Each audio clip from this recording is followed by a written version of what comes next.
1 Timóteo, capítulo 4, irmãos, para a nossa meditação na noite de hoje, nesta noite, quinta-feira, o culto de ensinamento da palavra do Senhor. Timóteo 4, glória, capítulo. Diz assim a palavra de Deus, irmão, para a nossa meditação: mas o Espírito expressamente diz que nos últimos tempos apostatarão alguns da fé, dando ouvido a espírito enganador de doutrina de demônios, pela hipocrisia de homens que falam mentira, tendo cauterizado sua própria consciência, proibindo o casamento e ordenando a abstinência dos manjares que Deus criou para os fiéis e para os que conhecem a verdade, a fim de usarem deles com ações de graças. Porque toda criatura de Deus é boa, e não há nada que rejeitar, sendo recebido com ações de graça, porque pela palavra de Deus e pela oração é santificada. Aleluia. Propondo estas coisas aos irmãos, serás bom ministro de Jesus Cristo, crido com a palavra da fé e da boa doutrina que tens seguido. Mas rejeita as fábulas profanas e de velhas, exercita-te a ti mesmo em piedade, porque o exercício corporal para pouco aproveita, mas a piedade para tudo é proveitosa, tendo a promessa da vida presente e da que há de vir. Esta palavra é fiel e digna de toda a aceitação. Seguindo. Porque para isto trabalhamos e lutamos, pois esperamos no Deus vivo, que é o Salvador de todos os homens, principalmente dos fiéis. Manda essas coisas, ensina-as. Ninguém despreza a tua mocidade, seu exemplo dos fiéis, na palavra, no trato, no amor, no espírito, na fé, na pureza. Persiste em ler, exortar e ensinar, até que eu vá. Não despreze o dom que há em ti, o qual te foi dado por profecia, com a imposição das mãos do presbitério.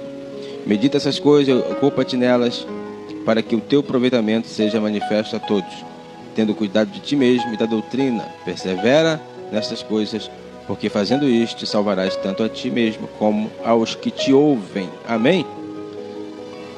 Obrigado, Senhor, por essa palavra nessa noite divina de oração, essa noite, meu Pai, aleluia, de meditação na palavra de Deus.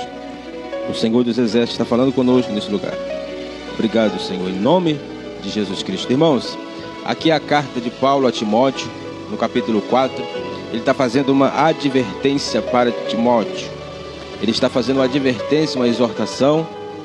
Ele está encorajando ele a ser, aleluia, a ser realmente o representante da palavra da verdade, né? Quer dizer, o pregador que não se intimida com fábulas profanas e de velhas, quer dizer, com invenções, que até naquele tempo já tinha pessoas que falavam coisas que não existem, e tirando isso da própria Escritura Sagrada. Então diz o apóstolo Paulo para Timóteo, capítulo 4, versículo 1, o Espírito expressamente diz que nos últimos tempos, isso aqui já é o Espírito de Deus falando, que nos últimos tempos apostatarão, ou seja, alguns da fé apostatariam e apostatarão, quer dizer, naquele tempo apostatarão, quer dizer, agora já está acontecendo, quer dizer, apostatarão alguns da fé, ele falando há tempos atrás, dando ouvidos a espírito enganador e doutrinas de demônio. Então ele falou isso há tempos atrás. Então agora podemos dizer que chegou esse tempo, que muitos estão se apostatando da fé, dando ouvido a espíritos enganadores e doutrina, quer dizer, ensinos de demônios que não pertencem a Deus, que confronta a verdade do Senhor. Como por exemplo, como isso pode se dar? Pela hipocrisia de homens que falam mentira. Diz o apóstolo Paulo no versículo 2, pela hipocrisia de homens que falam mentira, tendo cauterizado a sua própria consciência. Quer dizer, coisas que ele mesmo não faz, mas quer que os outros façam, né? Está cauterizando a sua própria consciência e está trazendo um ensinamento ao qual ele mesmo não consegue suportar. Ou seja, proibindo o casamento e ordenando a abstinência, né? Quer dizer que muita gente está proibindo os casamentos e ordenando as pessoas adotarem o sistema celibato, né? Que não se casa, que não pode se casar. Então, tem homens que estão proibindo realmente casamento, né? Não sabe a história, não conhece o que aconteceu e diz assim: não pode, acabou, faz o que você quiser, né? Quer dizer, morre logo, né? Melhor dizendo, morre logo, acaba logo com tudo, que não pode mais se casar. Então Paulo está dizendo aqui que que o Espírito expressamente diz que nos últimos tempos apostatarão alguns da fé, dando ouvidos a espíritos enganadores e doutrinas de demônios. Quer dizer, que deixa a pessoa exposto de uma forma tão terrível e que o mundo está de braço aberto para lhe abraçar, né? Você está servindo a Deus, está em oração, quando tu sai lá fora, o inimigo fica te oferecendo, né? E você está buscando a Deus. Imagina uma pessoa que não esteja buscando a Deus, como que isso não se dá? E a forma que as pessoas ajudam a outra é deixando a pessoa mais presa e mais vulnerável aos ataques do nosso inimigo, que é Satanás. E a Bíblia diz que o mundo jaz no maligno. Então lá fora só tem coisas do maligno. Então isso se dá pela hipocrisia de homens que falam mentira, tendo cauterizado sua própria consciência. Homens que falam mentira. Então eu vou ter que vigiar sobre os homens que falam mentira. Esses homens aqui são homens que se dizem ser grandes pregadores mesmo, grandes líderes, grandes nomes que existem na mídia e tal coisa, mas muitas das vezes falam mentira. Então tem que ter vigilância, né? Ninguém está aqui para julgar, mas se a gente for, quem anda no Espírito entende o que é do Espírito. Quem anda na carne, na intelectualidade, só vai entender o que é da intelectualidade ou da carne, né? Jesus disse para Nicodemos: necessário é nascer de novo, porque Nicodemos não entendia o mistério do Evangelho, do novo nascimento. Então nós nascemos pelo Espírito, ou seja, entendemos e queremos viver segundo a vontade do Espírito. E isso para muitos é duro, é pesado, é difícil, mas para quem já está vivendo o novo nascimento, não é difícil, se torna fácil, se torna leve, porque Jesus disse: o meu fardo é suave, o meu jugo é suave e o meu fardo é leve. Então o ensinamento dele não é pesado para ninguém, só é a gente querer viver o novo nascimento, né? Proibindo o casamento, ordenando a abstinência, quer dizer, não pode, acabou, não tem base bíblica de nada, é só que não pode, tudo bem. Ordenando a abstinência dos manjares que Deus criou para os fiéis e para os que conhecem a verdade, a fim de usarem deles com ações de graça. Então, tudo que nós vamos fazer aqui através de quê? Da oração, através de Deus estar ali, confirmando. Quem é do Espírito sabe o que Deus está confirmando e o que Deus não está confirmando. Ele sabe, você sabe, nós sabemos, conseguimos entender o que Deus está confirmando e o que Deus não está confirmando. Ninguém é leigo nessa parte, né? É só querer entender o que Deus está confirmando e o que Deus não está confirmando. Quem é que não entende sobre esse assunto, né? Você que está vivendo um momento de dificuldade, você tem que se livrar dos ataques do inimigo, se posicionando mais e mais diante daquilo que Deus tem para a tua vida. Porque se você ficar ouvindo, um fala uma coisa, o outro fala outra coisa, o outro fala outra coisa, você fica totalmente perdido. Mas se você está na direção do Senhor, em oração, buscando uma direção espiritual, Deus vai dar a direção que você tanto precisa. Porque para Deus não há nada impossível, é só nós querermos fazer o que Ele quer, o que Ele tem, o que Ele deseja, né? Porque toda criatura de Deus é boa e não há nada de rejeitar, sendo recebido com ação de graça. Quer dizer, uma vez que você está vivendo no Espírito, está orando por aquele projeto, e Deus está sinalizando a vitória, desde que isso esteja acontecendo, é bênção do Senhor, né? Porque pela palavra de Deus e pela oração, todos são santificados. Pela palavra e pela oração, nós somos santificados. Quer dizer, o que era passado, o que era mal, ficou para trás. Todo dia você tem que ter uma dependência de Deus para que você venha estar orando, pedindo misericórdia, pedindo perdão, e Deus está ali sempre te perdoando, sempre te purificando, né? Te purificando a cada dia. Então não há nada que rejeitar quando você está fazendo diante da presença do Espírito Santo de Deus. Você é honesto diante do Senhor e Deus está confirmando sobre a tua vida, né? Porque pela palavra de Deus e pela oração é santificada. Jesus disse, santifica-os na verdade, a tua palavra é verdade, né? Aleluia. João 17. Santifica-os na verdade, a tua palavra é verdade. Não peço que os tire do mundo, mas que os livre do mal. Santifica-os na verdade, a tua palavra é verdade. Propondo essas coisas, Timóteo, aos irmãos, tudo isso que foi falado aqui, você propondo essas coisas aos irmãos, capítulo 4 de Timóteo, 1 Timóteo, versículo 6. Propondo essas coisas aos irmãos, serás bom ministro de Jesus Cristo, crido com a palavra da fé e da boa doutrina que tem seguido. Amém? mas rejeita. Então Paulo está falando para Timóteo que se ele continuar pregando a palavra da verdade, propondo essas coisas santas aos irmãos, né, não se deixando enganar com doutrinas de demônios, né, como diz aqui no capítulo 4, versículo 1, pela hipocrisia de homens que falam mentira, não se deixando isso, mas propondo essas coisas aos irmãos, quer dizer, instruindo os irmãos, fazendo com que os irmãos venham ter cuidado, tenham vigilância, propondo essas coisas aos irmãos, serás um bom ministro de Jesus Cristo. Então a regra, né, para ser um bom ministro de Jesus Cristo é alertar os irmãos sobre os riscos e os perigos que nos cercam. Então assim seremos um bom ministro de Jesus Cristo. O requisito para ser um bom ministro de Jesus Cristo é procurar alertar os irmãos dos perigos que nos cercam, né? Propondo essas coisas aos irmãos, serás um bom ministro de Jesus Cristo, crido com a palavra da fé e da boa doutrina que tem seguido, né? Mas rejeita as fábulas profanas e de velhas e exercita-te a ti mesmo em piedade. Quer dizer, rejeita as fábulas profanas e de velhas. Fábulas profanas, o que é fábulas, né? Invenções, coisas que não existem, e inventam, invenções, criam coisas. Sabia que a igreja cria até tradição? A igreja evangélica no Brasil cria tradição. E ela vai seguindo aquela tradição anos e anos. Tradição, anos e anos, né? Uma tradição, lógico, embasada em um versículo. E não trazendo o quê? O contexto remoto e o contexto imediato, que é a forma que você entende melhor a palavra de Deus. Tem gente que quer entender a Bíblia, lendo um versículo já acha que entendeu a Bíblia toda. Não é assim.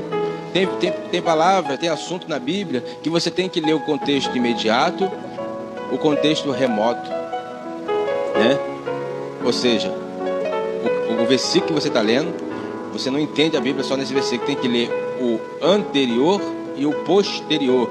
E se você lendo o anterior e o posterior você não conseguir entender ainda, você vai ter que fazer uma pesquisa geral na Bíblia, que é o contexto remoto, para você entender toda a Bíblia sobre o assunto qual você está vivendo.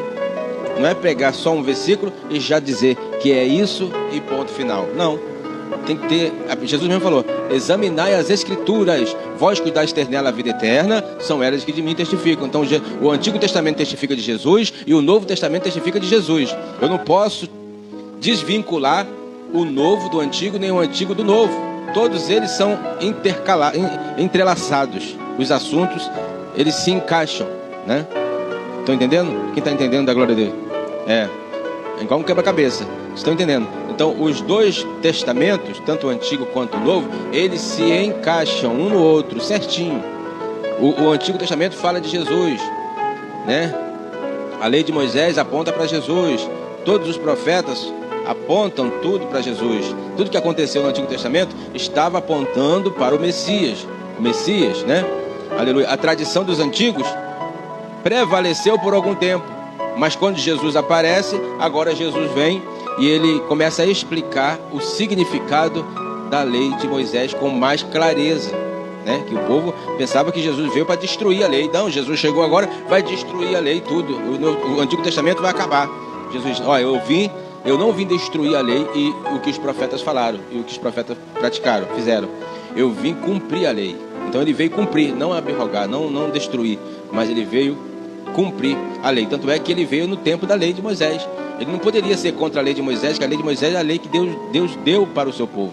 E ele era judeu, ele veio, né, inserido dentro do povo judeu, né? Ele é tido como o rei dos judeus, quer dizer, aquele é o principal dos judeus. Então ele não poderia ser contra a lei de Moisés. Ele veio para explicar o significado da lei e cumprir a lei. Ele cumpria a lei de Moisés. Amém? Glória a Deus. Porque ele já era o cumprimento dela. Ele já era. Ele chegando, ele já estava cumprindo a lei. Porque o mandamento maior é amar a Deus sobre todas as coisas. Porque quando você ama a Deus sobre todas as coisas, a prova disso é você amar o próximo como a si mesmo, né? Ama a Deus sobre todas as coisas e ao próximo como a si mesmo. Então esses dois mandamentos são os principais que você deve examinar e praticar. Porque quem ama a Deus não deseja o mal do próximo, né? Então é uma coisa que está interligado também. propondo essas coisas aos irmãos, será bom ministro de Jesus Cristo, criado com a palavra da fé, com a boa doutrina que tem seguido. Mas rejeita as fábulas profanas de velho e exercita-te a ti mesmo na piedade, quer dizer, perfeição, aperfeiçoar, né? O amor, a pureza, piedade, justiça, bondade, caridade, piedade, amor fraternal, caridade, fé perfeita, uma fé, não a fé enferma, mas uma fé viva, uma fé verdadeira, uma fé espiritual, né? Exercita-te na piedade, porque o exercício físico, o proveito é pequeno, mas o exercício espiritual é grande o proveito. O exercício espiritual é a oração, é o jejum, é a dedicação, é a caminhada, é o louvor, é o culto a Deus, né? É a adoração a Deus. Isso é, aleluia, o exercício espiritual que nós fazemos para nos alimentar, para nos fortalecer. O exercício serve para fortalecer o corpo, né? E o exercício espiritual serve para fortalecer o corpo físico, o corpo espiritual, né? Aleluia. Você dá uma caminhada, vai melhorar o teu corpo físico. Você fazer alguns exercícios ajuda você a ter uma postura corporal até bom para certo tipo de trabalho, né? Ajuda em alguma coisa, mas é limitado. Agora, o exercício espiritual para tudo é proveitoso. Para quê? Olha só, porque o exercício corporal para pouco é proveito, para pouco proveita, mas o espiritual, mas a piedade para tudo é proveitosa, tendo a promessa da vida presente e da que há de vir, a vida eterna. Esta palavra é fiel e digna de toda a nossa aceitação. Porque para isto trabalhamos e lutamos, pois esperamos o Deus vivo, que é o Salvador de todos os homens, principalmente dos que são fiéis. Então ele diz: manda essas coisas e ensina, ninguém despreze a tua mocidade. Seu exemplo dos fiéis, na palavra, no trato, no amor, no espírito, na fé, na pureza. Então é para ser exemplo, ele está falando. Está falando que Timóteo deve ser exemplo, servir de exemplo ao rebanho. Na pureza, no trato, né? Na palavra, no amor, no espírito, na fé e na pureza. Persiste em ler e exortar e ensinar até que eu vá. Então, esta é a missão que Paulo estava dando para Timóteo. Medita essas coisas. Não despreze o dom que há em ti, o qual foi dado por profecia, com a imposição das mãos do presbitério. Medita essas coisas, ocupa-te nelas, para que o teu proveito seja manifesto a todos. Olha aí. É uma dedicação, irmão. É uma entrega total para Deus. Tendo cuidado de ti mesmo e da doutrina, persevera estas coisas, porque fazendo isto te salvarás tanto a ti mesmo como aos que te ouvem. Olha aí, olha o propósito. O propósito é você se posicionar, você em nome de Jesus, saber que você está preparado, você tem a salvação, você está vivendo a piedade, a essência da palavra, e também com esse testemunho você poder salvar outros, ou seja, ajudar outras pessoas a cumprir com essa palavra. Porque não é difícil.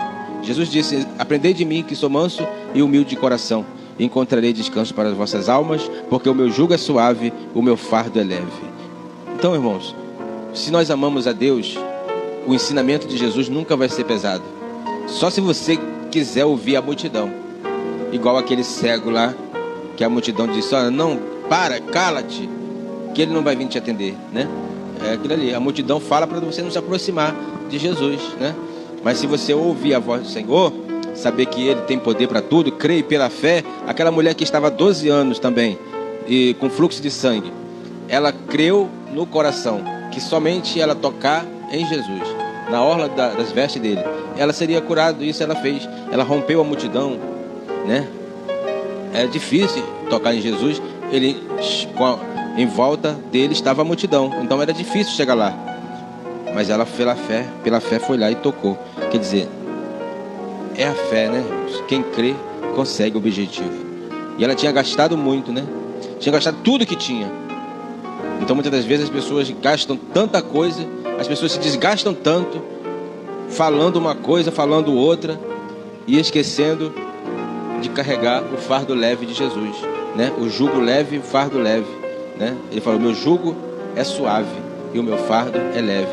Então as pessoas estão levando fardo pesado por causa da ignorância, por causa também de quem está instruindo não está sabendo como instruir na verdade. Está instruindo de uma forma, levando em consideração uma tradição, né? Mas não a revelação, porque a palavra de Deus é um livro espiritual. Quando Deus está no controle, o Espírito Santo testifica. Aí o mundo todo vai ser contra você, mas o Espírito testifica, né? Porque o que é de Deus permanece, e o que não é, por si só se desfaz, acaba. Mas o que é de Deus prevalece, porque existem os sinais. Deus manifesta sinais, Deus manifesta o seu poder, e nós somos mais que vencedores em Cristo Jesus. Fica de pé nessa noite. Aleluia, glória a Deus. Oh, aleluia.